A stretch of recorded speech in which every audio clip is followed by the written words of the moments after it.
views expressed on this program are those of the hosts, guests, and callers, and are not necessarily those of this station, its management, or other advertisers. You're listening to Transformation Talk Radio.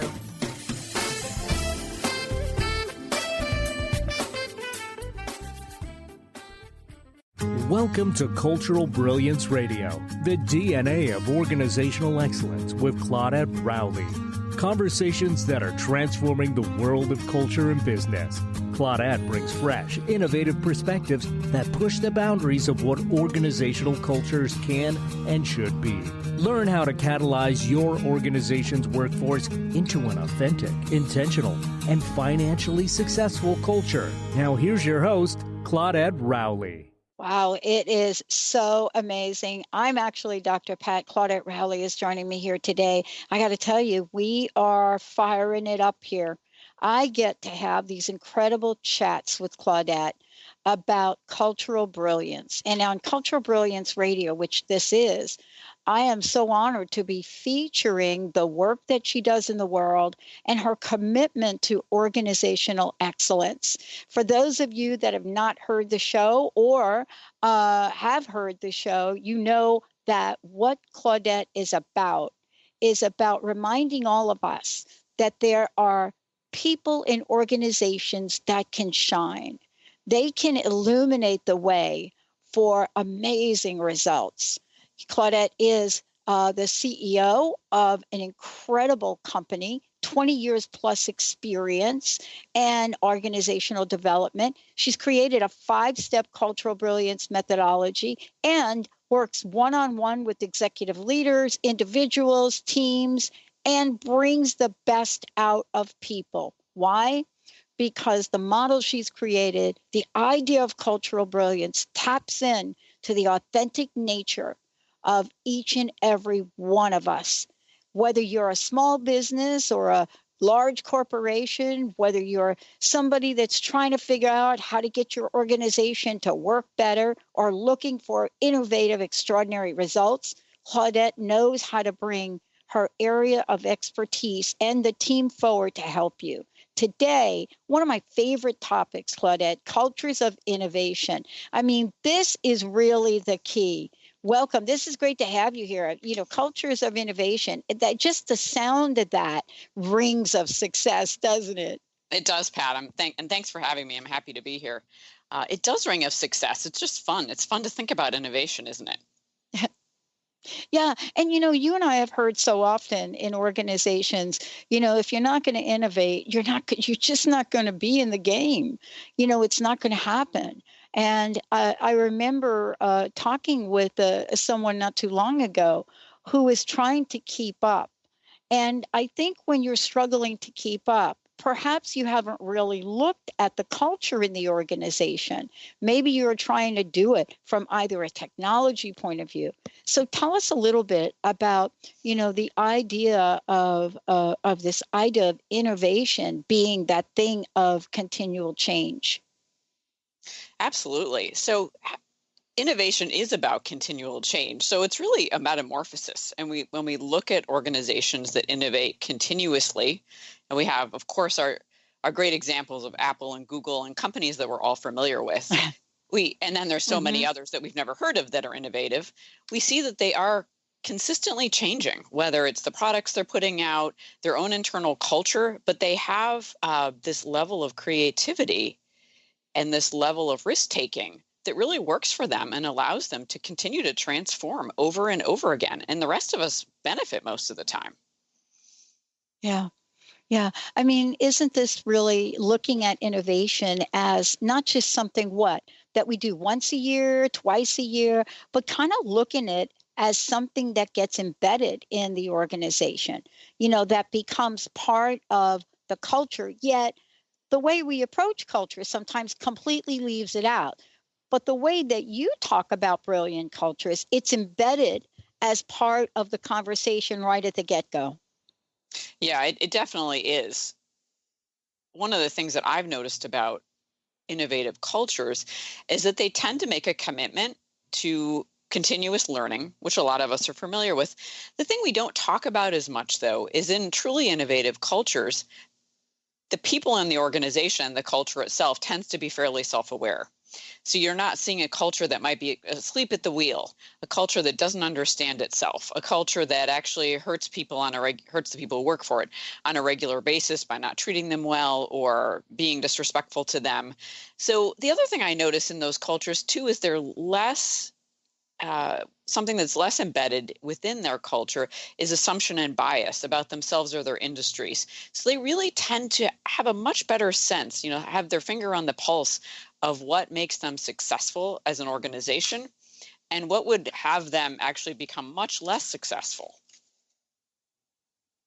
Yeah. What have you discovered along the way when you're looking at this and you're looking at, how people approach culture?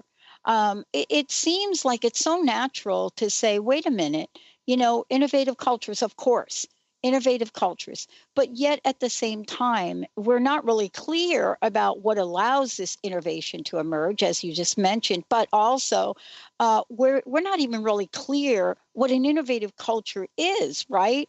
But we know that when we hear that term, right, innovative cultures, we're like, oh my gosh, I got to have that. I got to have that now. And yet we just are stunned that we can't figure this out. I'm just curious to know what you've discovered are some of the characteristics of this. And I agree. A lot of times in organizations, what we see is they'll decide we're going to have a couple of teams become innovative, and that's great. Except that you can't just ask a couple of teams to become innovative without looking at your entire culture. Do we have a management structure in place that allows for the flexibility needed for innovation? Do we have some financial resources tapped for this innovation? So sometimes it's done in isolation, which really doesn't work. And so some of the foundations of an innovative culture characteristics are things like that there is a commitment to learning, that when we really think about innovation itself, because it's about transforming and altering and changing things continuously, it makes sense that you have to keep learning. So if you try something, you need to debrief. How did it work? What did we learn? If something fails, what did we learn from that? How do we move forward? So it's being ruthlessly committed to debriefing and learning. That's one of the key characteristics of it. And in fact, go ahead. I'm really struck by my personal experience in organizations where, I'm not even aware that there is something that needs to happen here. Right. Right. Absolutely. So people aren't often aware. And sometimes what we also see is, I think about innovation too, in terms of the external culture, what the organization's putting out into the world in terms of its brand, its products, its services. And then there's that internal aspect to the culture, which is what's happening inside of the organization. And we sometimes see cultures that are innovative externally, and then internally, they're not that innovative. So in terms of how they handle their management structure and their people. So Apple, as we know, is one example, externally extremely innovative, right? It'd be hard to be more innovative than Apple in some ways. And then depending on what you read about them, some people will say that the management structure and how people are working together within the organization may be a little bit less innovative. That sometimes there's a lot of tension, that there is kind of a cloak of secrecy, which makes sense given what they do. There are some people have written about the strict rules about how that organization needs to operate internally. Other people say, hey, it's a lot of fun to work there. So it depends on who you are and probably where you are in the company. But it's an interesting thing to think about when we see companies that have these incredible externally innovative cultures, what's going on internally. Sometimes that matches, and sometimes it doesn't always match up. And that's where we start to look at, some of these foundations of what creates a truly innovative organization inside and out. Yeah, you're bringing up a really good point, because some of these top companies, and I actually worked for one of them, Bell Laboratories, and, in working for Bell Labs, clearly there was a level of innovation that most of the world did not know about. You just think of everybody thought about them as the phone company, right? Right. So nobody really knew what this company was actually doing, where there was basic research that was happening. Now, basic research is really an anomaly. It's all applied, but yet inside the organization were the most incredibly creative people sworn to secrecy. Right. Yeah. And you're probably thinking right now is really sworn to secrecy about the telephone. Yeah. It's hard to imagine that we're talking about, this level of secrecy and the degree to which the attorney structure in these companies. If somebody asked me what I thought was one of the most difficult situations that I had working in the phone company. And I said, yeah, I can remember when, and Claudette, you're going to love this, like 1973 or some ridiculous year. I don't even remember. They developed the picture phone. Mm-hmm. And it was this giant piece of computer monitor equipment, which was actually a picture phone. And they canned it because they thought women would not want to be seen in their picture phones. But isn't that the way what you're talking about? Isn't it really not really having a sense of where innovation could be tapped into and not even looking at the culture to see what would work best, right? Yeah, absolutely. And one of the other key characteristics of a truly innovative culture, especially one that's also a brilliant culture, is that there's listening going on. That people are listening, the leaders are listening, and employees and peers are listening to each other. And everyone who could be listening is actually listening. And I'm always curious to see what would happen if we took some of our most truly innovative companies right now, Apple, Google, many of our others, and everyone learned to listen really carefully. What would be possible then? I think even more innovation would actually be possible. I love this. Oh, yeah. I love what we're talking about here because we don't really connect the idea of listening with innovation. We're going to take a short break. When we come back, we're going to be talking about let's look at innovation. What are the foundations? And for many people listening to the show, I just want to say this about Claudette. It doesn't matter if you are a Fortune 100 company or a startup company. It doesn't matter if you're a large business or a small business or even a sole proprietorship. This is by far across the board one of the most important aspects of what you get to look at in your culture. When we come back, we're going to talk about the idea of learning. Learning. What happens when an organization literally shuts down the pipeline for learning?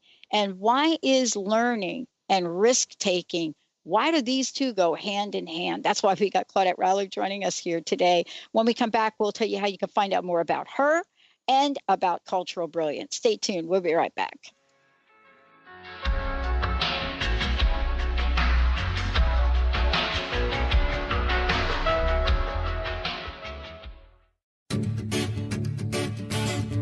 Hi, I'm Tim Darter. And I'm Steve Kramer. Join us on Spirit Fire Radio. Discover how to add the mechanics of meditation to your day. And watch yourself connect in a whole new way. Find the amazing moments in life's routines that often pass us by. Add to your awareness with Spirit Fire Radio. Tune in each Wednesday at 9 a.m. for your weekly guide to practical mindfulness. And to learn more, visit www.spiritfireradio.com.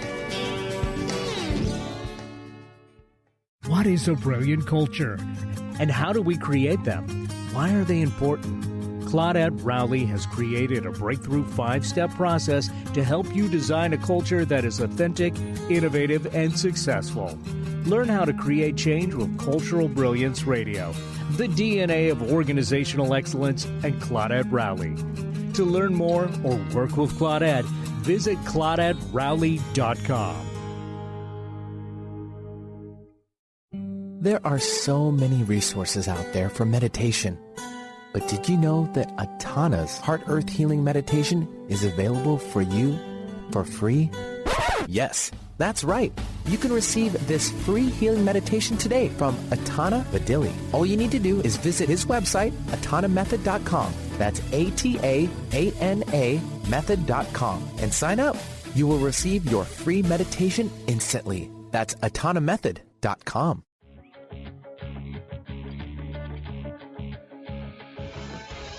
Hi, this is Leslie Fontaine, and my show is Sheer Alchemy on TransformationTalkRadio.com. When we're bogged down with our emotions, the hardships that plague us in our relationships, at work, our finances, we literally can't see the higher plane where we could be operating from. Tune in to Leslie Fontaine, Sheer Alchemy on TransformationTalkRadio.com. Get ready to experience Truth Talk Radio with host Deb Acker. Tune in to Truth Talk Radio each Wednesday at 3 p.m. Pacific on